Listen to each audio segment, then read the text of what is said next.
আসসালামু আলাইকুম। আজ 18ই নভেম্বর 2024 সোমবার। শুরু করছি চেঞ্জ টিভি প্রতিদিনের গল্প অনুষ্ঠান। দর্শক, আপনাদের সঙ্গে রয়েছি আমি আবিদ আজম। শুরুতেই সংবাদ শিরোনাম। অল্পের জন্য বেঁচে গেলেন উপদেষ্টা আসিফ মাহমুদ।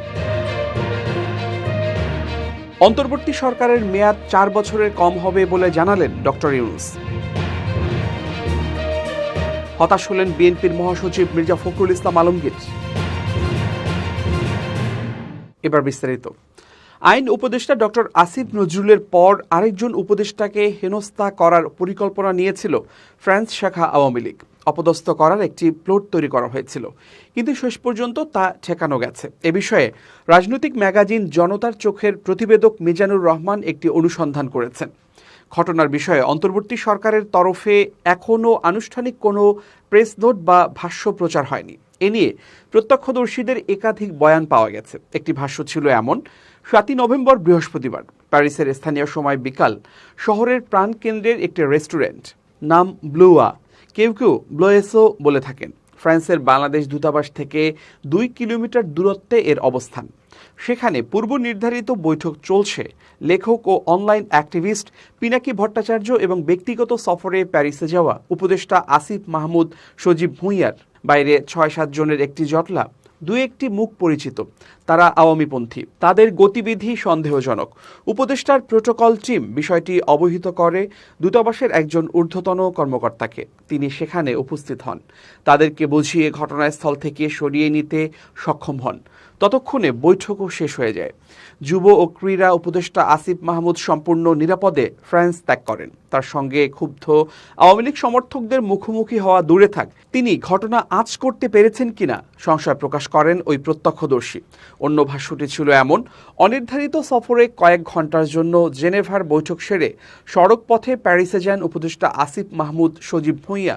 সঙ্গে ছিলেন শ্রম ও কর্মসংস্থান মন্ত্রণালয়ের সচিব AHM শফিকুজ্জামান, উপদেষ্টার পলিসি অ্যাডভাইজার আব্দুল আহাদ, APS মোয়াজ্জেম হোসেন। জেনেভা থেকে 6 ঘন্টা ড্রাইভ শেষে 7ই নভেম্বর সকালে তারা প্যারিসে পৌঁছান। 9টায় বাংলাদেশ মিশনে মতবিনিময় করেন 36 জুলাইয়ের আন্দোলনে প্যারিস থেকে নানাভাবে সহায়তাকারী প্রবাসী বিপ্লবীদের সঙ্গে। ফ্রান্সে পড়ুয়ারাও ছিলেন সেখানে। ওই মিটিং শেষে তিনি জেনেভা থেকে নিয়ে আসা গাড়িতে চড়েই আইফেল টাওয়ার দেখতে যান। দুপুরে ফেরেন বাংলাদেশ মিশনে। সেখানে সামান্য সময় বিশ্রাম এবং খাওয়া দাওয়া সেরে বেরিয়ে যান। গন্তব্য জেনেভা। ফেরার পথে একটি ক্যাফেতে বৈঠকে বসেন লেখক ও অনলাইন অ্যাক্টিভিস্ট পিনাকি ভট্টাচার্যের সঙ্গে। এটি না মিশন না পিনাকির আবাসস্থল, থার্ড এবং মাঝামাঝি একটি প্লেস। ওই প্লেসেই উপদেষ্টাকে ঘিরে ধরার অপচেষ্টা হয়, কিন্তু বিক্ষুব্ধ আওয়ামী সমর্থকরা খুব সুবিধা করতে পারেনি। ওই প্রত্যক্ষদর্শীর বয়ান মতে দূতাবাসের বেশ কজন কর্মকর্তার আচমকা উপস্থিতিতে তারা সরে গেছে, এটা সত্য। তার চেয়ে বড় বিষয় ছিল উপদেষ্টা সেখানে বেশিক্ষণ ছিলেন না। ফ্রান্সে তার সফরটি ছিল খুবই সংক্ষিপ্ত। সময় পেলে, অর্থাৎ ফ্রান্সে তিনি রাত্রি যাপন করলে কিংবা তার উপস্থিতি প্রলম্বিত হলে হয়তো তারা বড়সড় জমায়েতের প্রস্তুতি নিতে পারত। জেনেভা, ফ্রান্স এবং ঢাকার ওয়াকিব হাল সূত্র মতে জেনেভা বিমানবন্দরে আইন উপদেষ্টা ডক্টর আসিফ নজরুলকে হেনস্থা এবং ফ্রান্সে উপদেষ্টা আসিফ মাহমুদকে হেনস্থার ব্যর্থ চেষ্টা একই সূত্রে গাঁথা। ওই দুটি ঘটনার নেপথ্যে একটি নাম পাওয়া গেছে। তিনি ষাটোর্ধ্ব পতিত সরকারের সুবিধাভোগী, নাম এনায়েতুল্লাহ ইনু। কারাগারে থাকা ঢাকা উত্তর সিটি মেয়র আতিকুল ইসলামের ব্যবসায়িক পার্টনার। আতিক মেয়র থাকা অবস্থায় সর্বশেষ ফ্রান্স সফরে দূতাবাসের প্রোটোকল না নিয়ে তার বন্ধুর আতিথেয়তাতেই স্বাচ্ছন্দ্যে ছিলেন। অল ইউরোপিয়ান বাংলাদেশ অ্যাসোসিয়েশন আয়েবার নিয়ন্ত্রণ এনায়েতুল্লাহর হাতে। ওই সংগঠন 2016 সালে মালয়েশিয়ায় একটি বিজনেস সম্মেলন করে। সেই সম্মেলন উপলক্ষে 107 জনকে বাংলাদেশ থেকে পাচারের অভিযোগ উঠেছিল। পরবর্তীতে অবশ্য দাতো ইবাদত হোসেনের মধ্যস্থতায় দায় মুক্তি মেলে। আসিফ মাহমুদ ও পিনাকি ভট্টাচার্যের বৈঠকস্থলের বাইরে বেসামাল হওয়া আলী হোসেন এনায়েতুল্লাহ ইনুর ঘনিষ্ঠজন বলে খ্যাত। তিনি আওয়ামী লীগের ধর্ম বিষয়ক উপকমিটির সদস্য। আলীর সঙ্গে ছিলেন ইমদাদ হোসেন, যিনি সাবেক বন ও পরিবেশ মন্ত্রী শাহাবুদ্দিনের কথিত ভাগ্নে। বাংলাদেশের অন্তর্বর্তীকালীন সরকারের মেয়াদ 4 বছরের কম হবে, এমনকি এটা আরও কম হতে পারে বলে জানিয়েছেন অন্তর্বর্তীকালীন সরকারের প্রধান উপদেষ্টা ডক্টর মোহাম্মদ ইউনূস। সংবাদ মাধ্যম আল জাজিরাকে দেয়া এক সাক্ষাৎকারে একথা বলেন তিনি। সম্প্রতি আজারবাইজানের রাজধানী বাকুতে জাতিসংঘের জলবায়ু সম্মেলনে অংশ নেন ডক্টর ইউনূস। আর সেখানে সম্মেলনের সাইডলাইনে টক টু আল জাজিরা শোতে ওই সাক্ষাৎকারটি দেন নোবেলজয়ী এই অর্থনীতিবিদ। পরে রোববার রাতে সাক্ষাৎকারটি সম্প্রচার করে কাতার ভিত্তিক এই সংবাদ মাধ্যমটি। সাক্ষাৎকারে অন্তর্বর্তীকালীন সরকারের প্রধান উপদেষ্টা ডক্টর মোহাম্মদ ইউনূস বলেন, আমরা অন্তর্বর্তী সরকার চিরস্থায়ী নয়, নিয়মিত সরকার 5 বছর স্থায়ী হয়। নতুন সংবিধানে 4 বছর উল্লেখ করা হতে পারে, কারণ মানুষ সম্ভবত সরকারের মেয়াদ কম চায়, তাই এটি 4 বছরের কম হওয়া উচিত, এটা নিশ্চিত। তবে এটি আরও কম হতে পারে। সরকারের মেয়াদ নিয়ে তিনি আরও বলেন, মানুষ কি চায়, রাজনৈতিক দলগুলো কি চায়, সেটাই মূল প্রশ্ন। রাজনৈতিক দলগুলো যদি বলে এটা ভুলে যাও, নির্বাচন দিয়ে দাও, আমরা তাহলে সেটাই করব। ডক্টর ইউনূসের এই উত্তরের পর উপস্থাপক নিক ক্লার্ক মন্তব্য করেন, যে মেয়াদের ধারণা দেওয়া হয়েছে সেই হিসেবে ডক্টর ইউনূস প্রায় একটি নির্বাচনী মেয়াদের জন্য সরকার প্রধান থাকবেন। জবাবে ডক্টর ইউনূস বলেন, আমি বলিনি যে আমি 4 বছর থাকব, আমি বলছি এটাই আমাদের সর্বোচ্চ মেয়াদ হতে পারে, কিন্তু এটা আমাদের উদ্দেশ্য নয়। আমাদের উদ্দেশ্য হচ্ছে যত তাড়াতাড়ি সম্ভব এটি সম্পন্ন করা। নিক ক্লার্ক তখন ডক্টর ইউনূসকে জিজ্ঞেস করেন তিনি নির্বাচনে দাঁড়াবেন কিনা। জবাবে ডক্টর ইউনূস বলেন, না, আমি রাজনীতিবিদ নই, আমি আমার কাজ এবং আমার জীবনের শেষ পর্যায়ে যা করছি তা উপভোগ করছি, আমি এটা পরিবর্তন করতে যাব না। সাক্ষাৎকারে ডক্টর ইউনূস রাষ্ট্রীয় সংস্কার, শেখ হাসিনাকে ফিরিয়ে আনা, সংখ্যালঘুদের অধিকার, জলবায়ু পরিবর্তন সহ অন্যান্য বিষয় নিয়েও কথা বলেন। বাংলাদেশ থেকে পালিয়ে বর্তমানে ভারতে শেখ হাসিনার অবস্থান এবং সেখানে বসে তিনি যে বিবৃতি দিচ্ছেন সেটিকে কিভাবে দেখেন এমন প্রশ্নের উত্তরে অন্তর্বর্তীকালীন সরকারের প্রধান উপদেষ্টা বলেন, আমরা তার এমনটি করার বিষয়ে অভিযোগ করেছি, কারণ এসব বিষয় বাংলাদেশকে অস্থিতিশীল করে তোলে। তিনি বাংলাদেশের অভ্যন্তরে আন্দোলনের আহ্বান জানিয়ে বক্তৃতা দিচ্ছেন, বাংলাদেশের জন্য এটি মোটেও সহায়ক হবে না। ডক্টর ইউনূস আরও বলেন, আমরা এ বিষয়ে ভারতীয় কর্তৃপক্ষের দৃষ্টি আকর্ষণ করেছি, ভারতকে বলেছি আপনারা তাকে আশ্রয় দিয়েছেন এবং এটি ঠিক আছে, তবে দয়া করে আপনারা এটা নিশ্চিত করুন যে তিনি যেন আমাদের জন্য সমস্যা তৈরি না করেন। আর তা না হলে আমাদের আবারও অভিযোগ করতে হবে যে তোমরা এমন একজনকে আশ্রয় দিয়েছ যিনি আমাদের জন্য ক্ষতিকর। হাসিনা এখনও নিজেকে বাংলাদেশের প্রধানমন্ত্রী বলে দাবি করছেন উল্লেখ করে নিক ক্লার্ক ডক্টর ইউনূসের দৃষ্টি আকর্ষণ করেন। জবাবে ডক্টর ইউনূস বলেন, তিনি নিজেকে অনেক কিছুই বলতে পারেন, কিন্তু বাস্তবতা ভিন্ন। এমনকি ভারতও তাকে সাবেক প্রধানমন্ত্রী বলেই উল্লেখ করছে। তার আশ্রয়দাতা দেশও তাকে সাবেক প্রধানমন্ত্রী ছাড়া অন্য কিছু হিসেবে স্বীকৃতি দিচ্ছে না। হাসিনার বাংলাদেশে প্রত্যার্পণের জন্য ভারতকে চাপ দেবেন কিনা জানতে চাইলে ডক্টর ইউনূস বলেন, হ্যাঁ, কারণ আইনি প্রক্রিয়া চলছে এবং যদি দোষী সাব্যস্ত হয় তবে অবশ্যই তাকে প্রত্যাবাসনের জন্য বলা হবে।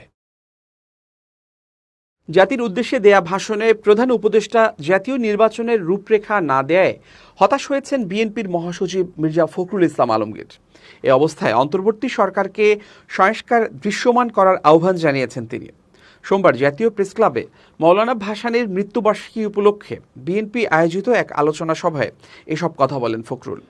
দ্রুত নির্বাচন হলে দেশের মঙ্গল হবে মন্তব্য করে মির্জা ফখরুল বলেন, এই সরকার যতদিন থাকবে সমস্যা তত বাড়বে, কারণ এরা নির্বাচিত নয়, তাই সরকারকেই সেটি চিন্তা করতে হবে। বিএনপিও সংস্কার চায় উল্লেখ করে বিএনপির মহাসচিব বলেন, 2 বছর আগে দলের ভারপ্রাপ্ত চেয়ারম্যান তারেক রহমান প্রধানমন্ত্রীর ক্ষমতার ভারসাম্য, সংসদ, বিচার বিভাগ সহ নানা সংস্কারের কথা তুলে ধরেছেন।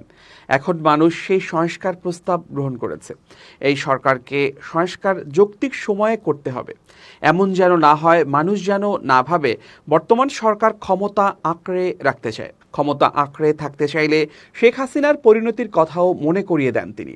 তরুণরা নতুন বাংলাদেশ গড়তে পারবে মন্তব্য করে মির্জা ফখরুল বলেন, গণ-অভ্যুত্থান আন্দোলনে শিক্ষার্থীদের ভূমিকা অস্বীকার করার সুযোগ নাই।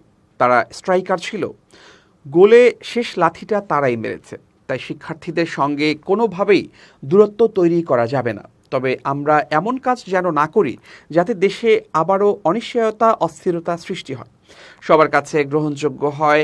সেখানে অন্তর্বর্তী সরকারকে এগিয়ে যাওয়ার আহ্বান জানিয়ে বিএনপির মহাসচিব বলেন, আমরা বর্তমান সরকারকে সমর্থন দিয়ে যাচ্ছি এবং দেব, তবে ফ্যাসিবাদের দোসররা এখনো বসে আছে, তারা সংস্কার করতে দেবে না, তাদের বিরুদ্ধে ব্যবস্থা নিতে দেখছি না, এগুলো দৃশ্যমান করুক।